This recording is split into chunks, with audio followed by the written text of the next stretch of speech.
Commander Marcus Kane had seen many strange things during his 15 years exploring the Outer Rim territories, but nothing quite like the small figures huddled in the cramped cargo hold of the abandoned Zeltharian slave ship. When his rescue team broke through the sealed doors, emergency lights casting eerie shadows across the metal walls, he expected to find the usual suspects: captured colonists, maybe some unlucky merchants who had wandered too far from protected space lanes. Instead, he found children. Not human children, of course. These were clearly alien, though their basic body structure was surprisingly similar to humans. They were small, the tallest barely reaching his waist, with skin that seemed to shimmer between pale silver and deep blue depending on how the light hit it. Their eyes were large and luminous, reflecting the emergency lighting like mirrors, and each child had small, delicate horns protruding from their foreheads. What caught his attention most, however, were the tiny wing buds on their backs, barely visible beneath their torn and dirty clothing. There were 12 of them, ranging in apparent age from what looked like 5 human years to perhaps 15. They clung to each other in a protective huddle, the older ones shielding the younger ones with their bodies. When Marcus stepped into the cargo hold, they pressed themselves further back against the far wall, their eyes wide with terror. Marcus slowly raised his hands, palms open, in what he hoped was a universal gesture of peace. "It's okay," he said softly, though he doubted they understood standard. "We're here to help." The oldest of the group, a girl with silver hair that fell in waves past her shoulders, stepped slightly forward. She said something in a language Marcus didn't recognize, her voice musical despite the fear that trembled through it. The words seemed to flow like water, with subtle harmonics that made the hair on his arms stand up. "Can you understand me?" Marcus asked, switching to the basic translation protocol built into his suit's communication system. The device hummed quietly as it analyzed the girl's speech patterns and attempted to establish a linguistic bridge. The girl tilted her head, listening to the translated words that emerged from his suit's speakers in her own language. She nodded slowly, then spoke again. This time, Marcus's translator managed to convert her words into roughly understandable standard. "You not Zeltharian?" she asked, her translated voice maintaining some of its musical quality. "No, we're human. I'm Commander Marcus Kane of the Terran Deep Space Rescue Corps. We found this ship drifting in dead space. Are you prisoners?" The girl's eyes widened at the word human, and she quickly turned to whisper urgently to the other children. Marcus caught fragments of the translation. "Humans, stories, true, they come." Turning back to him, the girl straightened her small shoulders in a gesture that somehow seemed regal despite her bedraggled appearance. "I am Lyrale of the translation fails. Your word might be Drakmori. We were taken from our home world 7 cycles ago." Marcus felt his heart clench. 7 cycles in Zeltharian terms meant roughly 3.5 human years. These children had been slaves for over 3 years. "How old are you, Lyrale?" "I have seen 52 seasons," she replied, which Marcus's suit calculated as approximately 13 human years. "We're going to get you out of here," Marcus promised, gesturing for his team to begin preparing the children for transport. "All of you, you're safe now." But even as he spoke the words, Marcus wondered what they were going to do with 12 alien children. Standard protocol for rescued non-humans was to attempt contact with their species' government and arrange repatriation, but the Drakmori weren't in any of the databases he was familiar with.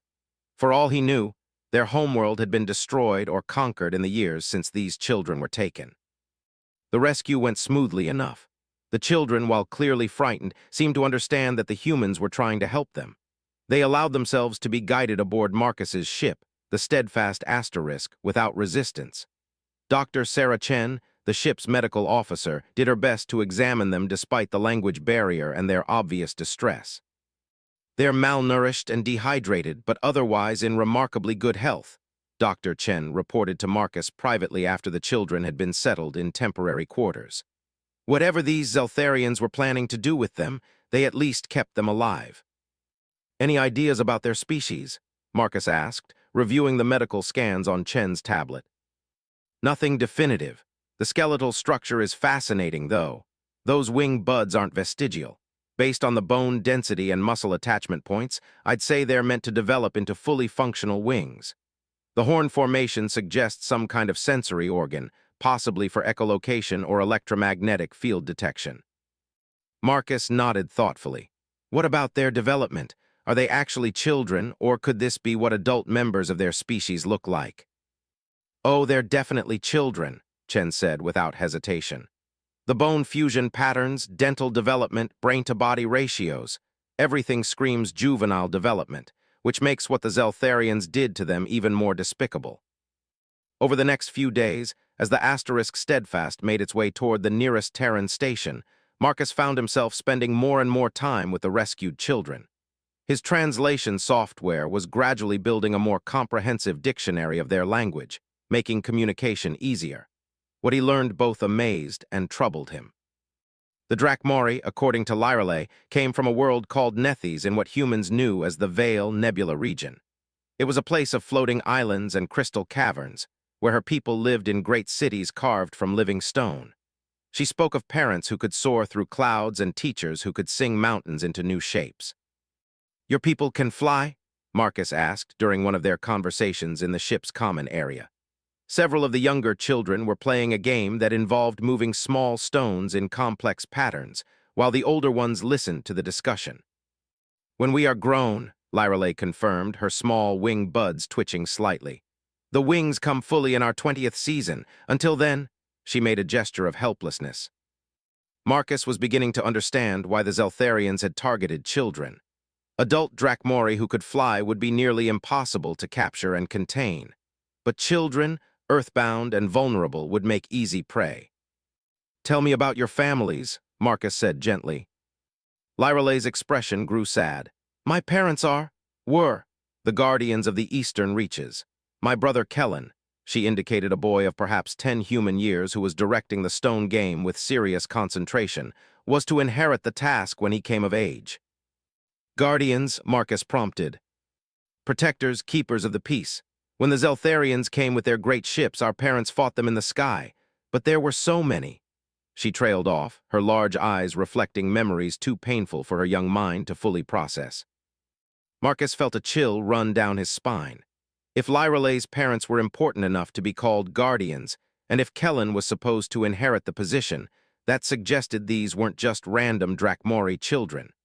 They might be the offspring of leaders, nobles, or other high-ranking members of their society. As the days passed, Marcus began to notice other things that supported this theory. Despite being children and despite their traumatic experiences, the young Drakmori displayed a natural air of authority and composure that seemed far beyond their apparent years. They organized themselves into a clear hierarchy, with Lyrale at the top, but even the youngest children carried themselves with a dignity that was almost regal. They were also incredibly intelligent. Within a week, several of them had learned enough standard to hold basic conversations without the translator. They absorbed information about human technology, culture, and history with an eagerness that amazed the crew. When Engineer Thompson showed them how the ship's power systems worked, they grasped concepts that took human engineering students months to understand. "It's like they're bred for leadership," Dr. Chen commented to Marcus after observing the children for several days. "Have you noticed how they never really argue? They discuss, they debate, they even disagree, but there's this underlying assumption that they'll reach consensus eventually. It's not how normal children behave." Marcus had noticed. He'd also noticed the way the youngest children looked to the older ones for guidance, and how the older children automatically took responsibility for the younger ones' welfare. It was a complex social structure that suggested formal training in leadership and responsibility. But it was what happened during their second week aboard the Steadfast that really opened Marcus's eyes to what they were dealing with. The ship had been experiencing minor technical difficulties with its environmental systems. Nothing dangerous, just some fluctuations in air recycling that were causing slight variations in atmospheric pressure. Engineer Thompson and his team had been working around the clock to identify and fix the problem, but it was proving elusive. Marcus was in the ship's workshop, reviewing diagnostic reports with Thompson, when Lyrale appeared in the doorway. She'd been silent for a moment, her head tilted as if listening to something only she could hear. "Commander Kane," she said formally, "there is a disruption in the ship's breathing systems." Marcus looked up, surprised. "Yes, we're aware of it. Our engineers are working on the problem." May we help?" Lyrale asked. "My people have deep understanding of air and stone and metal. Perhaps we can find the source of the disturbance." Thompson looked skeptical. No offense, kid, but this is pretty complex stuff. We're talking about atmospheric recycling systems, not simple mechanics. Lyralay's expression didn't change, but Marcus caught a brief flash of something in her large eyes. Irritation, amusement. "We understand," she said simply. Something in her tone made Marcus curious. "What did you have in mind?" "We listen," Lyralay said. "All things sing, Commander Kane. Metal sings, air sings, crystal sings. When something is wrong, the song changes. We can hear the broken notes." Marcus exchanged glances with Thompson, who shrugged. They weren't making progress with conventional methods anyway. "All right," Marcus said. "Show us what you mean." Lyralay smiled for the first time since they'd rescued her, and the expression transformed her face from merely pretty to genuinely radiant. She called out to the other children in their musical language, and soon all 12 of them had gathered in the workshop. They arranged themselves in a rough circle around the room's main atmospheric monitoring console. "We need silence," Lyralay explained. "Complete silence." Marcus nodded to Thompson, who shut down all non-essential equipment. The workshop fell silent except for the subtle hum of the ship's basic systems. The children closed their eyes and tilted their heads in unison, their small horns pointing in different directions like organic sensor arrays. For several minutes, nothing happened. Then, gradually, Marcus began to hear it. It started as barely audible humming, so soft he thought he might be imagining it. But as the children continued their strange ritual, the humming grew clearer. They were singing, but not with their voices. The sound seemed to come from their horns, a harmonic vibration that resonated through the ship's hull. The song was beautiful, complex, layered with harmonies that shifted and flowed like living music. But as Marcus listened, he began to pick out discordant notes, places where the rhythm stuttered, or where the melody bent in ways that felt wrong. Suddenly, Kellen's eyes snapped open. He pointed to a section of wall that housed secondary air recycling conduits. "There," he said in accented but clear standard. "The metal cries, something blocks its voice." Thompson looked at Marcus with raised eyebrows, then shrugged and pulled up the diagnostic schematic for that section of the ship. "There's nothing wrong here according to our sensors," he said. "Just standard conduit housing, primary airflow, backup systems." "Look deeper," suggested another of the children, a girl with deep blue skin named Thessara. "Behind the first metal, in the spaces between." Thompson frowned and called up more detailed schematics. His frown deepened as he traced the conduit paths. "Wait a minute," he muttered, his fingers flying over the control interface. "There's a secondary access panel here that's not showing up on the primary diagnostic grid." It took them another hour to locate and open the hidden panel, but when they did, they found exactly what the children had detected: a small piece of debris that had somehow worked its way into a critical junction point. It wasn't large enough to cause catastrophic failure, but it was disrupting the airflow just enough to throw the entire system off balance. "How did you know?" Thompson asked the children as he extracted the debris. "Our sensors didn't pick up anything in this area." "All things have voice," Lyralay explained patiently. "Your machines listen for simple things, pressure, flow, temperature. We listen for the song itself. When song is incomplete, we hear the missing notes." Marcus stared at the children with new respect. What they'd just done was beyond impressive. It was impossible by human standards. They had somehow used their natural abilities to diagnose a technical problem that had stumped his experienced engineering crew. "Your people are all able to do this?" he asked. "All Drakmori learn the listening," Kellen confirmed. "But some hear more clearly than others. Those who hear best become. The translation is difficult. Your word might be shapers." "What do shapers do?" "They sing to stone and metal and crystal," Lyralay explained. "They can tell mountains to change their shape or convince rivers to flow in new directions. The greatest shapers can even sing to the spaces between stars to make the long journeys short." Marcus felt his breath catch. If he understood correctly, the Drakmori possessed some form of natural terraforming ability. They could literally reshape their environment through some combination of technology and innate biological capability. And if they could manipulate space itself. "Are your parents shapers?" he asked quietly. Lyralay nodded solemnly. "My mother sings to the growing crystal. My father shapes the wind paths between the floating islands. Kellen's voice is already strong enough to move small stones. When his wings come, he will be a great shaper." And the others? All of noble birth, Lyrelay said with simple dignity. All children of those who guide and shape and protect our people, the Zeltharians. They knew what we were when they took us. They spoke of selling us to collectors who desired to own pieces of living song. The full implications of what Marcus had stumbled into began to sink in. These weren't just alien children. They were the offspring of what sounded like the ruling class of their species. And if the Drakmori possessed the abilities Lyrelay was describing, they were potentially one of the most powerful races in the galaxy.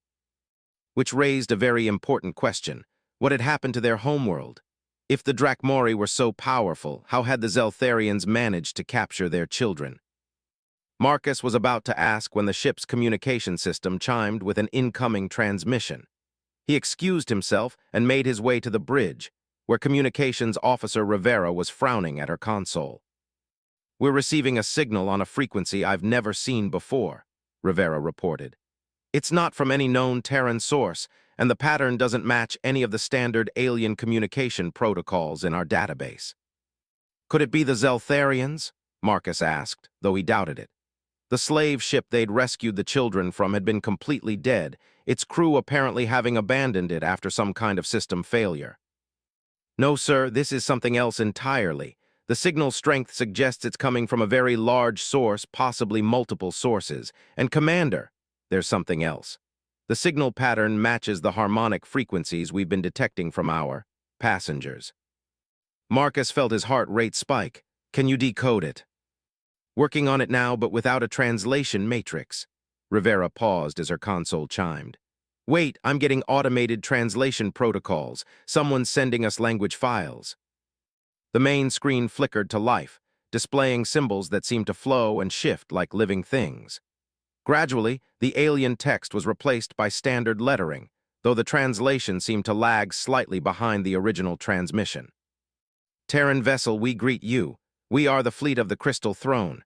We seek our lost children. Respond if you have knowledge of their fate." Marcus stared at the screen, his mind racing. A fleet. Not a single ship, but an entire fleet was looking for the Drakmori children, and they'd somehow tracked them to his ship. "How many vessels are we talking about?" he asked Rivera. She consulted her sensors, and her face went pale. "Sir, I'm reading at least 50 distinct signatures, and they're still coming out of hyperspace. The lead vessels are... God in heaven, these things are massive. The smallest one I can identify is larger than a Terran dreadnought." Marcus made his decision quickly. "Respond to their transmission. Tell them we have recovered 12 Drakmori children from a Zeltharian slave vessel, and that they are safe and unharmed." "Should I inform Terran Command?" Rivera asked. Marcus considered this.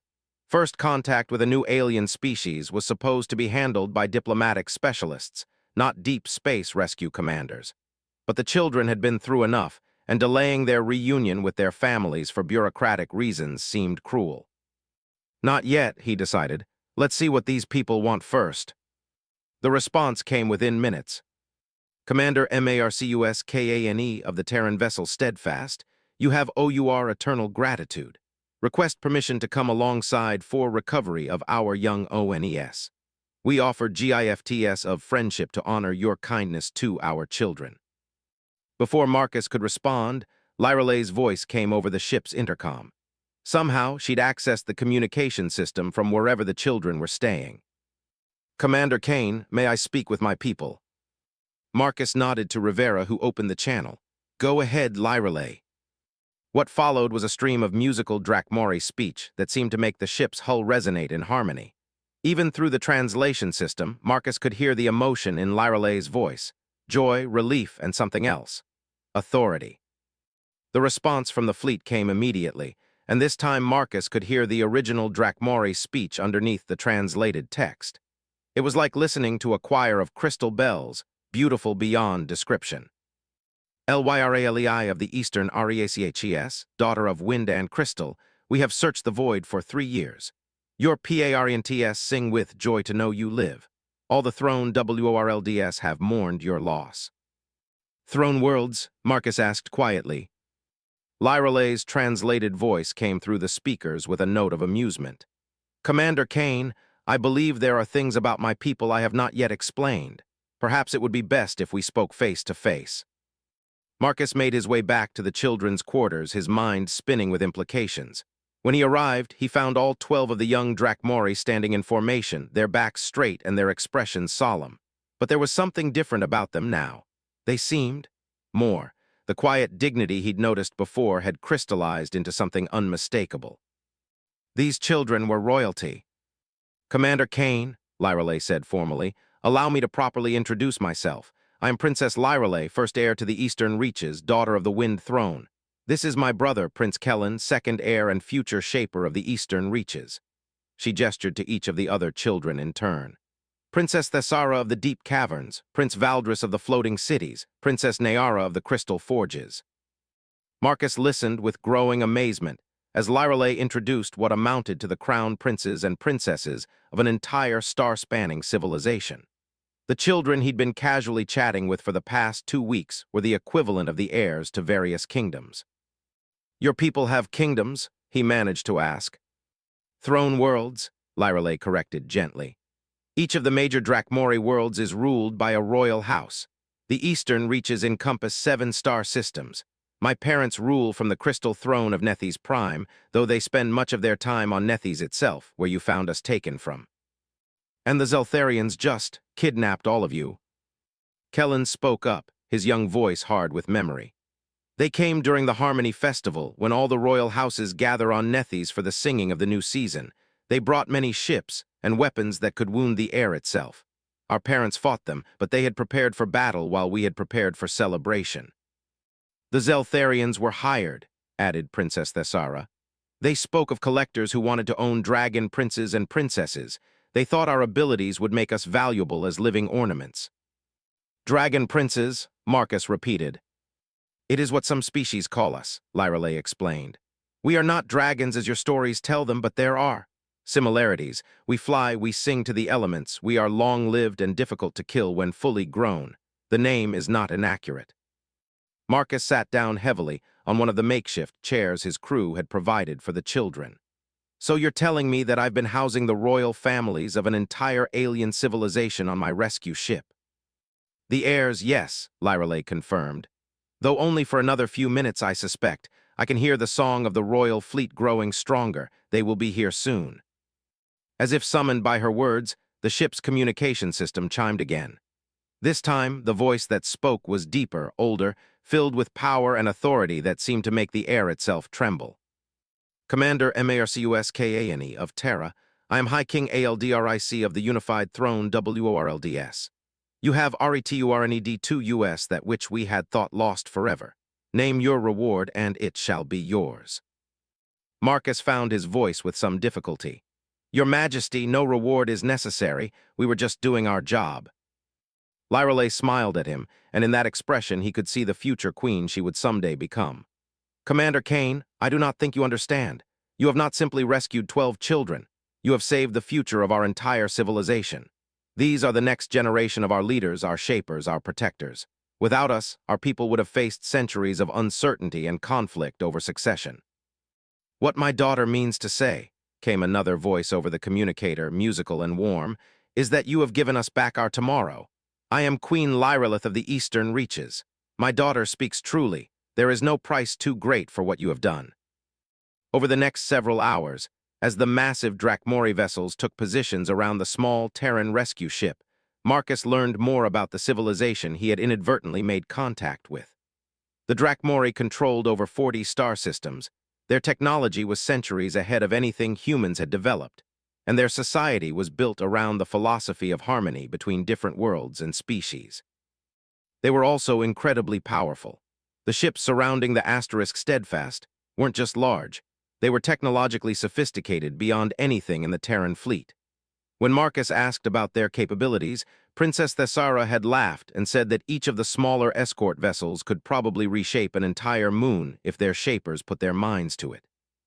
"We do not typically involve ourselves with younger species," High King Aldric explained during a direct communication. "Not out of arrogance, but because contact often causes more harm than good. You humans, however, have shown wisdom and kindness that speaks well of your potential." "Does this mean we're making formal contact between our governments?" Marcus asked. "That is premature," the High King admitted.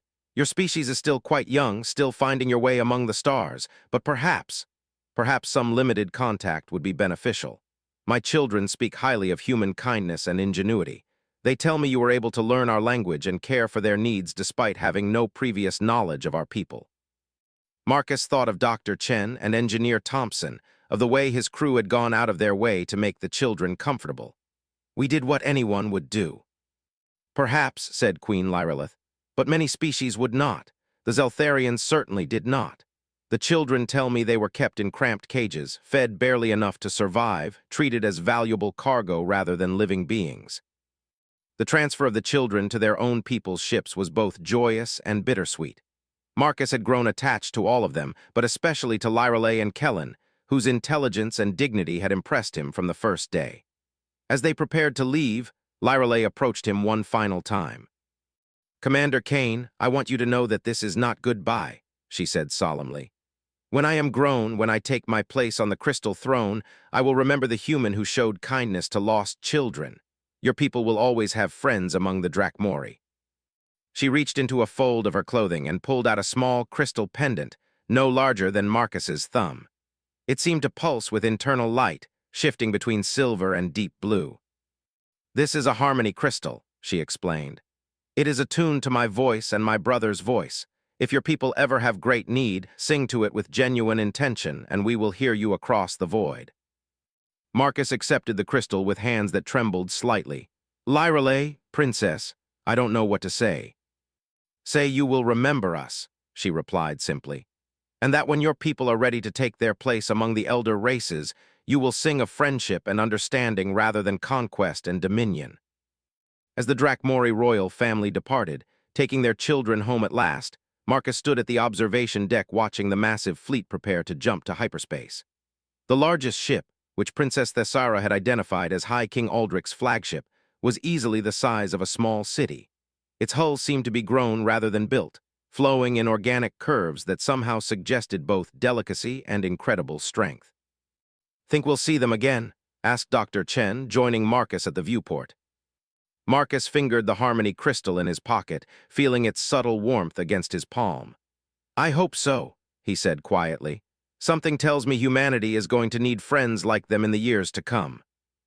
The Drakmori fleet vanished in a burst of light that seemed to fold space in on itself, leaving only empty stars and the memory of crystal song echoing through the steadfast's hull. But Marcus knew this wasn't really an ending. It was a beginning, the first note of a song that would change the course of human history forever. He just didn't realize how soon that song would need to be sung. 5 years had passed since Marcus Kane's encounter with the Drakmori royal children, and humanity had changed in ways both subtle and profound. The Harmony Crystal Princess Lyrillith had given him sat in a place of honor on his desk at the newly constructed Terran Deep Space Command, but it had never activated. Marcus had wondered many times whether the young princess had forgotten her promise, or if humanity simply hadn't faced the kind of crisis that warranted calling upon their distant alien friends. He was about to find out that both assumptions were wrong. The first sign of trouble came through the Terran Early Warning Network, a series of monitoring stations positioned along the outer rim of human space. Admiral Sarah Voss, who had been promoted to head the new Deep Space Defense Initiative, called Marcus to her office on Luna Station with an expression he hadn't seen since the Proxima crisis 3 years earlier. "We're receiving reports of systematic destruction along the outer colonies," Admiral Voss said without preamble, calling up a holographic display that showed the spiral arm of the galaxy containing human space. Red markers were appearing and spreading like a disease across the outer edge of Terran territory. "Pirates?" Marcus asked, though something in Voss's tone suggested the answer was more complicated. "We thought so at first. The initial attacks followed typical raider patterns, hit the settlements, take what's valuable, leave the infrastructure intact for future exploitation. But then the pattern changed." Voss manipulated the display, zooming in on the affected systems. "They started destroying everything, not just taking resources but systematically annihilating entire colonies, glassing planets from orbit." Marcus felt a chill run down his spine. "Any survivors?" "Few. Those we've managed to extract tell stories that don't make sense. They describe ships that seem to be grown rather than built, weapons that don't just destroy matter but seem to erase it from existence entirely. And the attackers? Voss paused, checking her notes.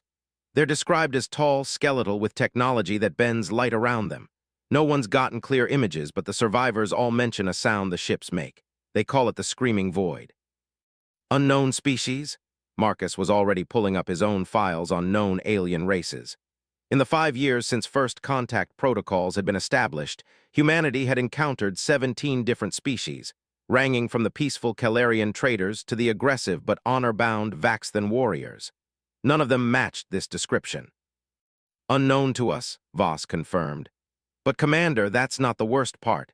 We've lost contact with 3 entire sectors, 17 colonies, 2 major industrial worlds, and the research station at Kepler's Edge. That's over 2 million civilians. Marcus stared at the display, watching the red markers continue to spread inward toward the core worlds of human space. At the current rate of expansion, the unknown attackers would reach Earth itself within 6 months. What's our response capability? He asked, though he suspected he already knew the answer. Limited, the defense fleet is still concentrated around the core systems, and our ships weren't designed for this kind of warfare. We've sent 3 task forces to investigate the Outer Rim attacks. 2 never reported back. The third, Voss called up a communication log. Listen to this. The voice of Captain Elena Rodriguez filled the briefing room, crackling with static and interference. This is Task Force 7, Defiant Class Destroyer Group. We are engaging unknown hostiles at grid reference. Jesus Christ, what are those things? All ships, evasive maneuvers. They're tearing through our shields like they're not even there. The transmission dissolved into static punctuated by screams and the distinctive sound of hull breaches. Then, just before the recording ended, there was another sound, a low, mournful wail that seemed to vibrate through the speakers and into Marcus's bones. It was unlike anything he'd ever heard, alien and wrong in a way that made his skin crawl. The screaming void, Admiral Voss said quietly. Every survivor mentions it. They say it's the sound the ships make when they're destroying things, like they're singing a song of ending. Marcus was quiet for a long moment, processing the implications. Humanity's rapid expansion into space had been largely peaceful, facilitated by their reputation for fairness and their willingness to trade rather than conquer. But they had always known that eventually they would encounter something hostile, something that saw their very existence as a threat to be eliminated. Recommendations? He asked finally. We're mobilizing everything we have, Voss replied. The entire defense fleet, plus every armed merchant vessel we can conscript. It won't be enough, but it's what we've got. We're also sending out diplomatic feelers to every species we have relations with, asking for assistance. Any responses? The Calarians are sending what they can, but their ships aren't designed for combat. The Vaxthan are, considering our request, but they're more concerned about protecting their own territory. The others are either too far away to help or are actively avoiding involvement. Marcus nodded grimly. It was what he'd expected.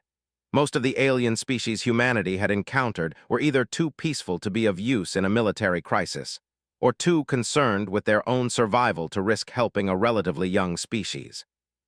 His hand unconsciously went to the desk drawer where he kept Princess Lyralei's Harmony crystal. The Drakmori had impressive technology, and they'd seemed genuinely friendly during their brief encounter 5 years ago. But would they remember a promise made by a 13-year-old girl? And even if they did, would they be willing to risk their own people to help humanity? The decision was made for him when Admiral Voss's communication console chimed with an emergency transmission from the Outer Rim. Admiral, this is Governor Chen on New Shanghai Colony. We are under attack by unknown forces. They appeared in our system 3 hours ago and have been systematically destroying our orbital platforms. We estimate 20 minutes before they reach the planet's surface. Request immediate assistance. The transmission cut off abruptly, replaced by the telltale static of a severed communication line. Another red marker appeared on the galactic display, closer to the core worlds than any of the previous attacks.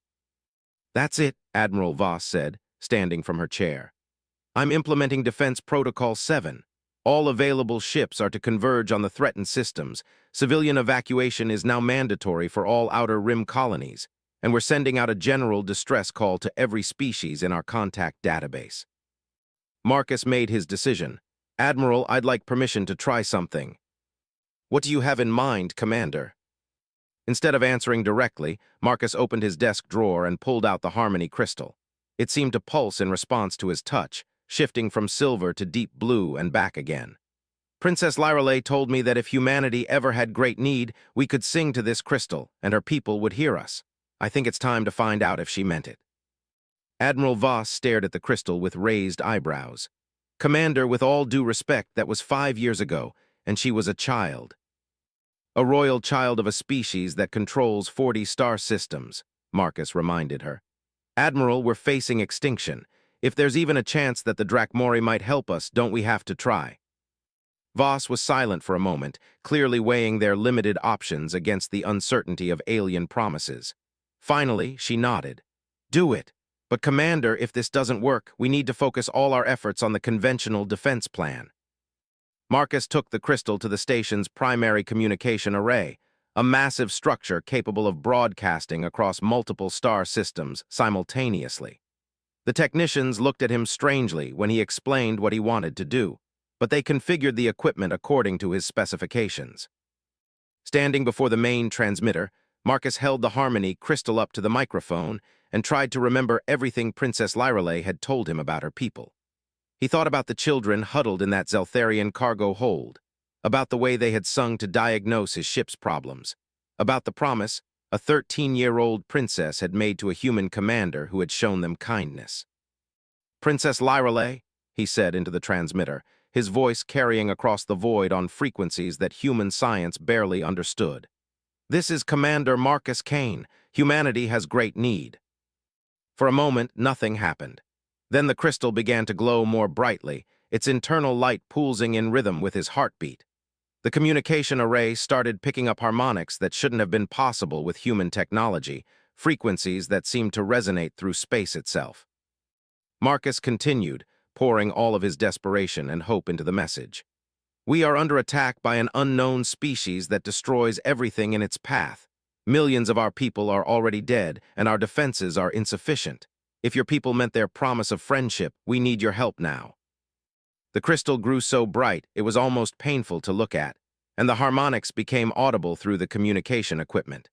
It sounded like crystal bells ringing across infinite distance, beautiful and ethereal and completely impossible. Then, as suddenly as it had begun, the light faded and the harmonics ceased. Marcus stared at the now dim crystal in his hand, wondering if anything had actually happened, or if he just wasted precious time on the desperate hope of a drowning man. His answer came exactly 18 hours later. Marcus was in the Situation Room, reviewing the latest reports from the Outer Rim colonies, when every sensor on Luna Station began screaming warnings simultaneously. Space near Earth was folding in on itself, distorting in ways that made the technicians' equipment shut down rather than try to process what they were detecting. Then the Drakmori fleet arrived. It was larger than the one that had come for the children 5 years earlier. Much larger. Marcus counted over 200 vessels emerging from what could only be described as controlled tiers in the fabric of spacetime. The smallest ships were the size of Terran cruisers, while the largest dwarfed anything humanity had ever built. At the center of the formation was a ship that seemed to be carved from a single massive crystal, its faceted hull reflecting starlight in patterns that hurt to look at directly. It was beautiful and terrible and utterly alien, a vessel that belonged in the realm of fantasy rather than technological reality. Admiral Voss's voice came over the intercom, barely controlled panic evident in her tone. All stations, we have massive unidentified vessels appearing throughout the system. Unknown energy signatures, unknown configuration, unknown intentions. All defense platforms are to hold position and await orders. Marcus was already moving toward the communication center. Admiral, those are Drakmori ships. They're here to help. The reply came before he could activate any communication equipment. It filled every speaker on the station simultaneously, that musical voice he remembered from 5 years ago, though deeper now and carrying an authority that made the air itself seem to vibrate. Commander Marcuskane of Terra, I hear your song of need. This is Queen Lyralei of the Eastern Reaches, first of the Crystal Throne, protector of the Void SBACES. Your people call, and the Drakmori answer. Marcus felt his heart skip a beat.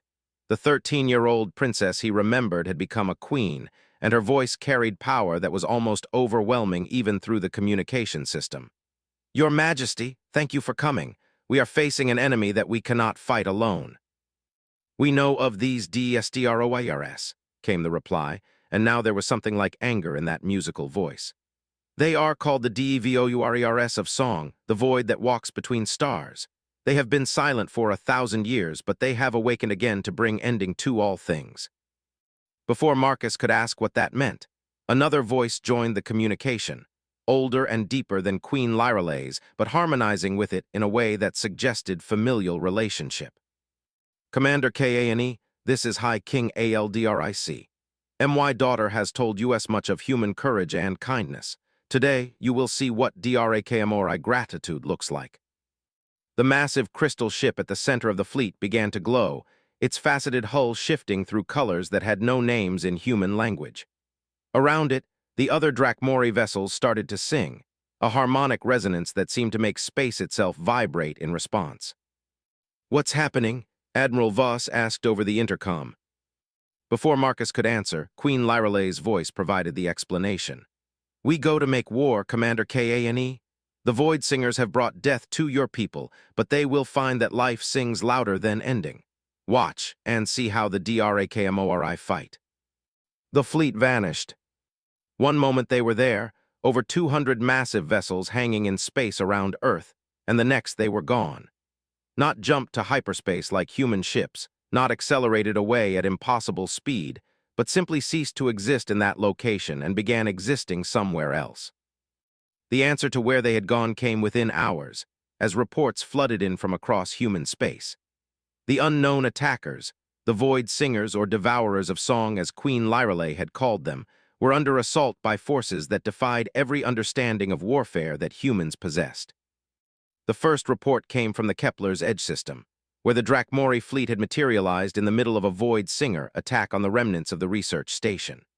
The human survivors described a battle that was as much art as combat, with the Drakmori ships weaving patterns of light and sound that seemed to unmake their enemies' vessels at the molecular level. "The crystal ship sang," reported Dr. Elizabeth Warren, one of the research station's senior scientists. "Not with voices, but with their hulls, their weapons, their very existence. And when they sang, the enemy ships just came apart, like they couldn't exist in the same space as that much harmony."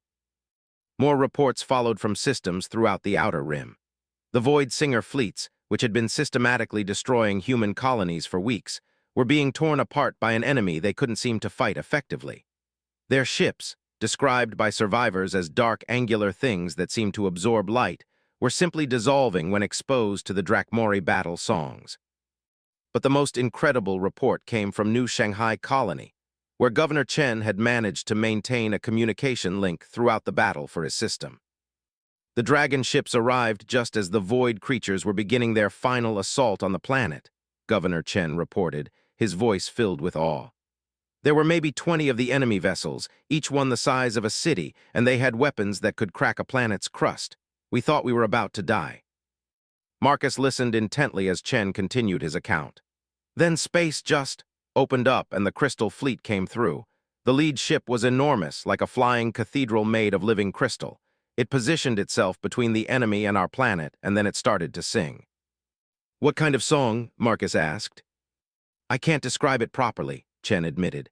"It was like hearing the universe itself express joy and defiance and absolute refusal to let darkness win. The sound went right through our ship's hulls, through the planetary atmosphere, through our bodies. But instead of hurting us, it made us feel stronger, braver, like we were part of something larger than ourselves." Chen paused, clearly struggling to find words for what he'd witnessed. The enemy ships tried to respond with their weapons, but the beams just bent around the crystal ship like light bending around a gravity well. And every time they fired, the song got stronger. Other crystal ships appeared, adding their voices to the harmony, until the entire system was ringing with music that made your soul want to soar. "What happened to the enemy?" "They came apart," Chen said simply. "Not destroyed, not blown up, just unraveled, like they were made of loose threads and the music was pulling them apart strand by strand." In 10 minutes, the entire enemy fleet was gone, and the crystal ships were singing a victory song that made everyone on the planet cry with relief. Similar reports came in from across human space. The Void Singers, who had seemed unstoppable just days before, were being systematically eliminated by an enemy they couldn't touch. The Drakmori weren't just fighting them. They were unmaking them, using weapons that seemed to attack the very concept of destruction and entropy. 3 days after the Drakmori fleet had departed Earth, Queen Lyrale's voice returned to Luna Station's communication center. Commander Kane, the immediate threat to your people has been ENDED. The Void Singers have been driven back to the deep dark between the Galaxis, where they belong. Your Majesty, Marcus replied, we cannot express our gratitude. You saved our entire species. We protected friends, came the simple reply. But, Commander, there is more we must discuss. The Void Singers did not come to your space by accident. They were called here. Marcus felt a chill run down his spine. Called by whom? By those who seek to prevent younger species from reaching their full potential. The Void Singers are a weapon, Commander Kane, used by those who fear change and growth. Your people have been marked for elimination not because of anything you have done, but because of what you might become. Before Marcus could ask what she meant, Admiral Voss's voice came over the intercom. Commander, we're getting reports of Drakmori ships returning to systems throughout human space. But they're not leaving. They're taking up defensive positions around our colonies. Queen Lyrale's voice answered before Marcus could. We remain to guard and to teach. The Void Singers will return, perhaps not today or tomorrow, but they will return. When they do, your people must be ready to stand with us in defense of all life. What do you mean teach? Marcus asked.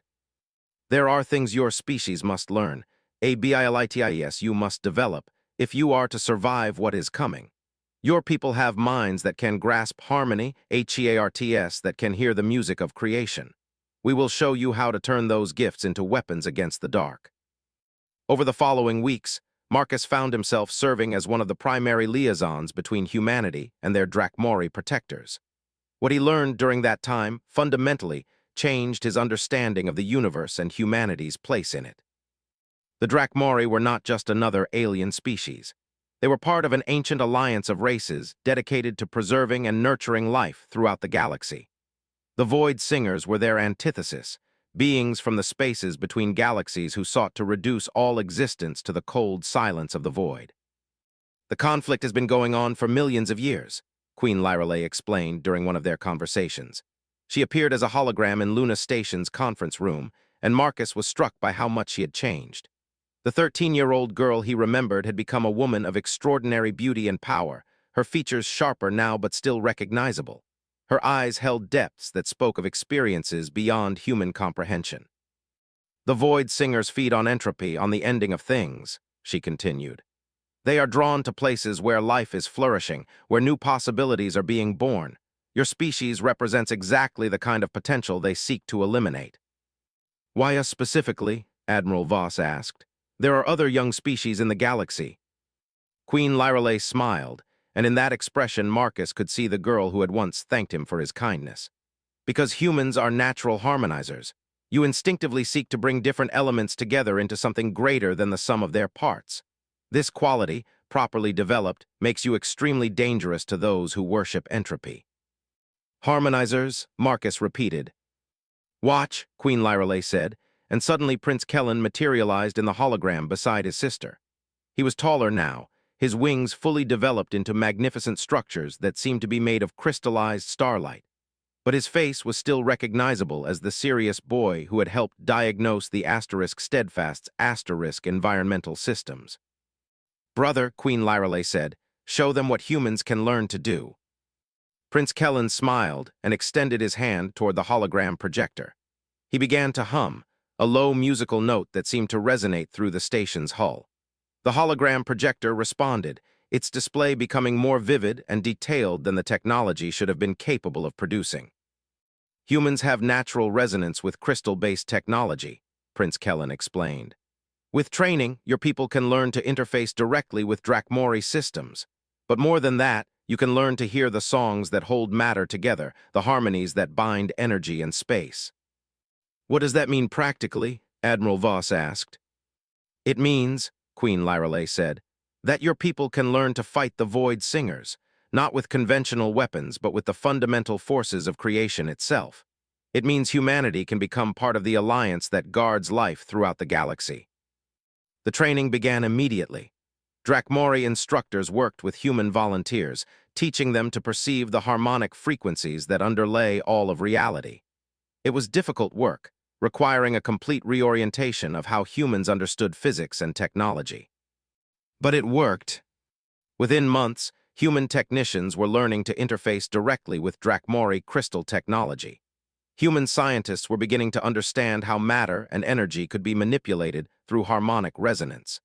Human military personnel were training with weapons that didn't destroy through force, but through the application of creative harmony that unmade destructive patterns. Marcus found himself at the center of these developments, working closely with both Drakmori instructors and human students. He discovered that his years of experience with different alien species had given him an intuitive understanding of harmonic principles that made him exceptionally good at the new techniques. "You learn quickly, Commander Kane," Queen Lyreley observed during one of their training sessions. They were in a specially constructed chamber aboard a Drakmori vessel, practicing the art of harmonic manipulation. "I have a good teacher," Marcus replied, watching as his hummed melody caused a piece of crystal to reshape itself into a perfect sphere. The ability still amazed him, even after weeks of practice. "It is more than teaching," Queen Lyreley said seriously. "You have the gift, Marcus. Your people call it intuition, but it is actually the ability to perceive the underlying harmonies of reality. It is rare among any species." Marcus paused in his practice. "Is that why you remember me? Why you came when I called?" Queen Lyreley was quiet for a moment, her expression thoughtful. "I remember you because you showed kindness to frightened children when you had no obligation to do so. I came when you called because I had given my word. But the reason my people committed an entire fleet to your defense, that is because our seers heard your harmony crystal sing, and they recognized what your species could become." "And what's that?" "The bridge," she said simply. "Humans have a unique ability to understand and work with other species. You do not seek to dominate or absorb others into your culture. You seek to learn from them and find common ground. This makes you natural allies for the guardians of life." Marcus thought about this as he continued his practice. Around him, other human trainees were working with Drakmori instructors, learning to perceive and manipulate the fundamental forces of reality. It was the beginning of a transformation that would change humanity forever. But it was also the beginning of something else. As Marcus watched his fellow humans learning to sing crystal into new shapes and bend space through harmonic resonance, he realized that they were no longer just a young species seeking their place in the galaxy. They were becoming something new, something that could stand as equals with the Drakmori and other ancient guardians of life, something that the Void Singers would have very good reason to fear. The war was far from over, but for the first time since the attacks began, Marcus felt genuinely hopeful about humanity's chances. They had powerful allies, incredible new abilities, and most importantly, they had purpose. They were no longer just fighting for survival. They were fighting for the right of all life to flourish in a universe that had room for infinite possibilities. And with Queen Lyreley's crystal song resonating through his bones and Prince Kellen's teachings echoing in his mind, Marcus knew they were going to win. 10 years after humanity's first encounter with the Void Singers, the galaxy had become a very different place. What had started as a desperate call for help from a young species facing extinction had evolved into something unprecedented in galactic history, a true alliance between ancient guardians and emerging harmonizers. Commander Marcus Kane, now Admiral Kane and Director of Interspecies Harmony Operations, stood on the observation deck of the Asterisk Symphonic Resonance Asterisk, humanity's first fully integrated human Drakmori vessel. The ship itself was a marvel of collaborative engineering, its crystal metal hybrid hull capable of both technological manipulation and harmonic warfare. Around him, the combined fleet of the Harmony Alliance stretched across space, in formations that were as beautiful as they were deadly. The fleet included vessels from 7 different species, all united under the banner of the alliance that had grown from humanity's desperate partnership with the Drakmori. There were the elegant spiral ships of the Calarian traders, now armed with harmonic resonance weapons. The heavily armored fortresses of the Vaxthan warriors floated alongside crystal cathedrals of the Drakmori royal houses. And scattered throughout the formation were dozens of human vessels, their designs influenced by 10 years of learning from their alien allies. But most impressive of all were the newest additions to the fleet. The hybrid ships crewed by joint human-alien teams and powered by harmonized crystal matrices that could bend space itself to their will. "Admiral," came a familiar voice behind him. Marcus turned to see Queen Lyrelei approaching, her movements carrying the unconscious grace of someone who had spent decades learning to fly through three-dimensional space. She had grown even more beautiful over the years, her features sharp and regal, but her eyes still held the warmth Marcus remembered from that frightened 13-year-old in a cargo hold. "Your Majesty," Marcus replied formally, though they had long since moved beyond such ceremony in private. "The scouts have returned from the void between," Queen Lyrelei said, her expression serious. "The reports are troubling." Marcus felt his stomach clench. The void between was the space between galaxies, the realm where the Void Singers dwelt when they weren't actively destroying civilizations. For the past 5 years, Alliance scouts had been probing the edges of that dark realm, trying to understand their enemies' true capabilities and intentions. "How troubling?" Marcus asked. "Come," Queen Lyrelei gestured toward the ship's strategic planning chamber. "The others are waiting." The chamber was filled with holographic displays showing tactical information from across the galaxy. Around the central table stood the other leaders of the Harmony Alliance. High King Aldrich of the Drakmori, his sons Prince Kellen and Prince Valdris, Admiral Elena Santos representing the Human Colonial Defense Force, Warsinger Thextal of the Vaxthan warrior clans, and Harmonizer Kelthara of the Crystalline Ashanti. At the center of the table, a three-dimensional display showed the space between their galaxy and the nearest neighboring galaxy. But where that space should have been empty, it was filled with structures that hurt to look at directly. "Void Singers don't just live in the dark between galaxies," Prince Valdris reported, his voice grim. "They build there. Our scouts found construction on a scale that defies comprehension. Ships the size of solar systems, structures that span light years, weapons that could extinguish entire galactic arms." Admiral Santos studied the display with the tactical mind that had made her one of humanity's most respected military leaders. "How long have they been building?" "Millions of years," High King Aldrich answered. "Perhaps tens of millions. The Void Singers are patient beyond mortal understanding. They build their strength in the dark spaces between all things, then emerge to consume entire galaxies when they judge themselves ready." Marcus stared at the display, trying to grasp the implications. "And they're ready now." "Not quite," Queen Lyrelei said, "but close. Our analysts believe they will launch their final offensive within the next 5 years. And when they do, it won't be the limited probing attacks we've faced before. They will come with everything they have, intent on reducing our galaxy to the same cold silence they worship." Warsinger Thextal, a massive Vaxthan whose scarred hide spoke of countless battles, growled deep in his throat. "Then we meet them in battle. The Alliance has grown strong in these years. We can match their numbers." "Numbers aren't the issue," Prince Kellen said quietly. The younger Drakmori prince had grown into one of the Alliance's most brilliant strategic minds, his ability to perceive harmonic patterns making him exceptionally good at predicting enemy movements. "The issue is that we're playing by their rules. We wait for them to attack, then respond. We defend instead of taking the initiative." "What are you suggesting?" Marcus asked, though he suspected he already knew. "We take the war to them," Queen Lyrelei said. "Before they're fully prepared, before they can bring their complete strength to bear against us. We strike first, in the deep dark between galaxies where they think they're safe."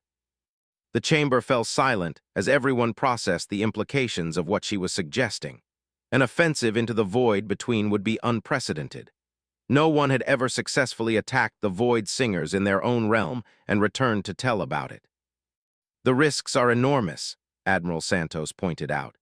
"We'd be operating in completely unknown territory, facing enemies we don't fully understand, with no possibility of retreat if things go wrong." "The risks of not acting are greater," High King Aldrich said solemnly. "If we allow the Void Singers to complete their preparations, they will have the strength to destroy not just our galaxy, but every galaxy within reach. This is not just about survival anymore. This is about preventing the heat death of all existence." Marcus looked around the table at the faces of his allies. These were beings from 7 different worlds, with completely different evolutionary backgrounds and cultural traditions. 5 years ago, most of them had never heard of each other. Now they were united in a cause that would determine the fate of life itself. "What would such an operation require?" he asked. "Everything," Prince Valdris said simply. "Every ship, every weapon, every trained harmonizer in the Alliance. We would need to coordinate the largest military operation in galactic history, across distances that strain our ability to maintain communication. And we would need the singers," Queen Lyrale added quietly. Everyone turned to look at her in surprise. The singers were a near-mythical group of Drakmori whose harmonic abilities were so advanced that they could manipulate space-time itself. They were also incredibly rare and generally refused to involve themselves in military operations. "The Eternal Singers have agreed to participate," High King Aldrich asked his daughter in amazement. "3 of them," Queen Lyrale confirmed. "Elder Musician Threndel, Voidwalker Nelanya, and—" She paused, "Master Singer Larthala." The reaction around the table was immediate. Even the non-Drakmori members of the Alliance had heard of Master Singer Larthala, the ancient Drakmori who was said to have been present at the first encounter with the Void Singers millions of years ago. "Why would she come out of retirement for this?" Prince Kellen asked. "Because she believes this is our only chance," Queen Lyrale replied. "The Void Singers have been growing stronger with each passing millennium. If we don't stop them now, we never will." Over the following months, the Alliance threw itself into preparations for what historians would later call the Great Harmony Offensive. Every shipyard in Alliance space worked around the clock to modify vessels for the unique challenges of combat in the void between.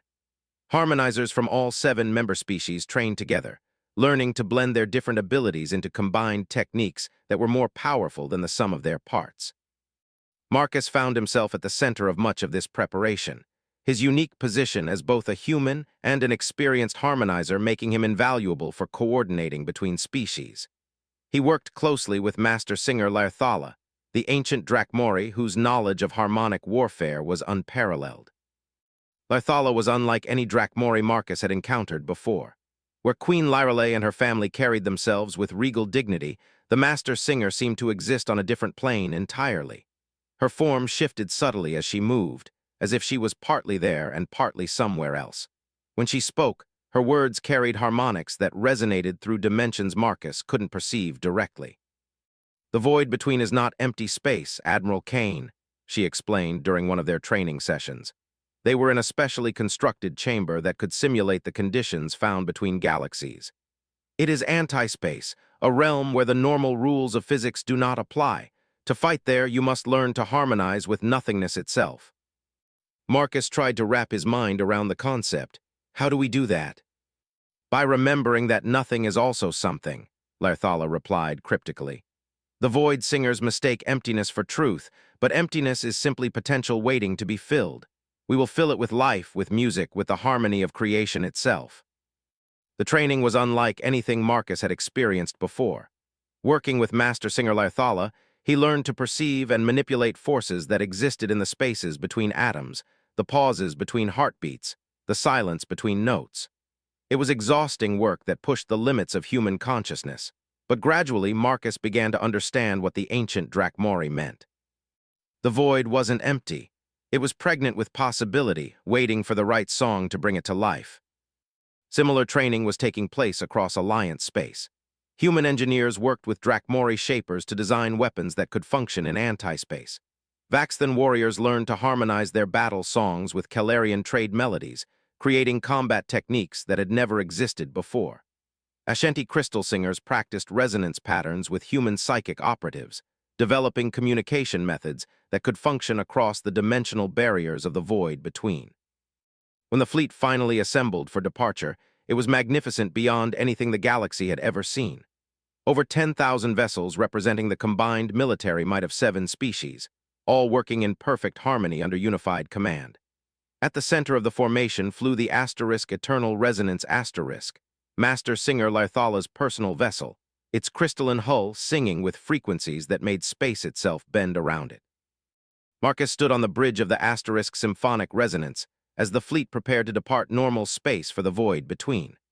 Around him, his crew worked with the precise coordination that came from months of training together.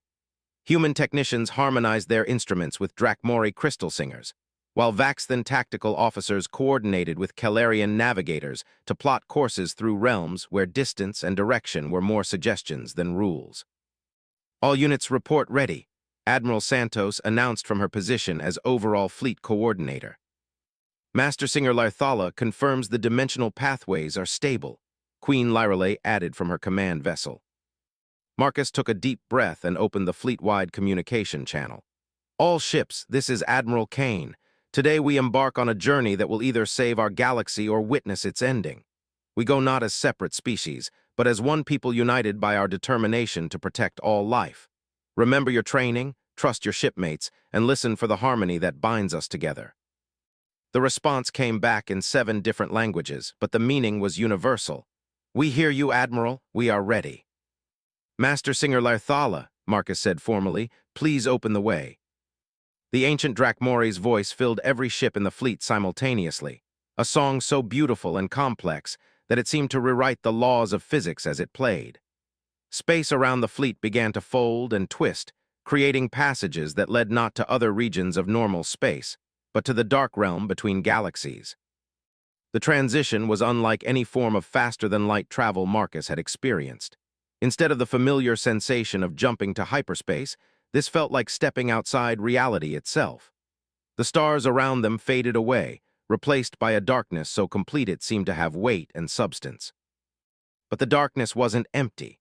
As their instruments adjusted to the impossible environment of the void between, the fleet began to detect the structures Prince Valdris had described.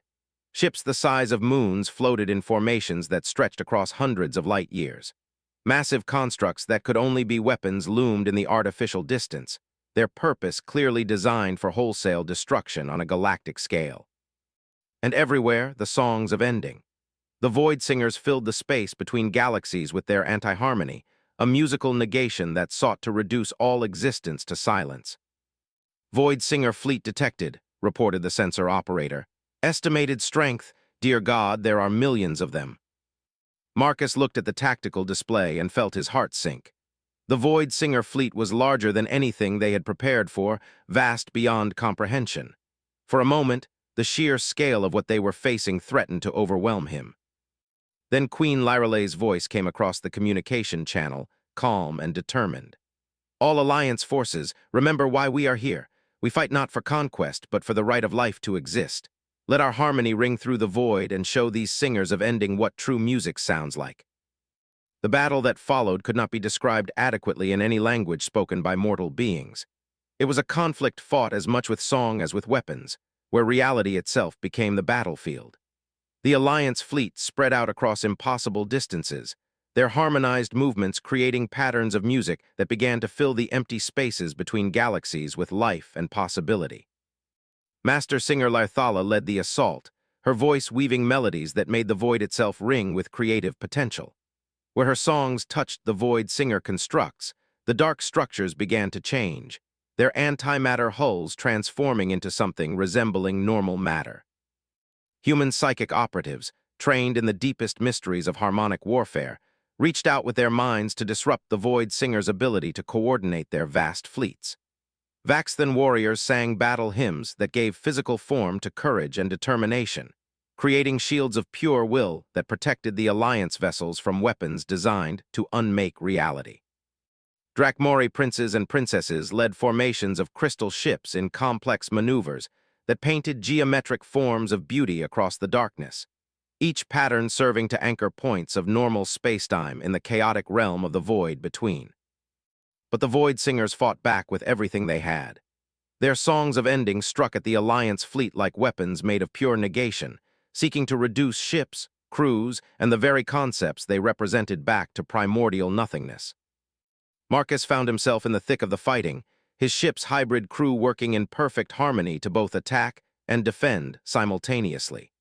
Human engineering merged with Drakmori crystal singing to create weapons that fired solid music, beams of harmony that could restructure matter at the quantum level. Admiral, called out Lieutenant Commander Sarah Park, his tactical officer, we're losing ships faster than we can replace them. The Void Singers adapt too quickly to our attack patterns. Marcus could see the same thing on his own displays.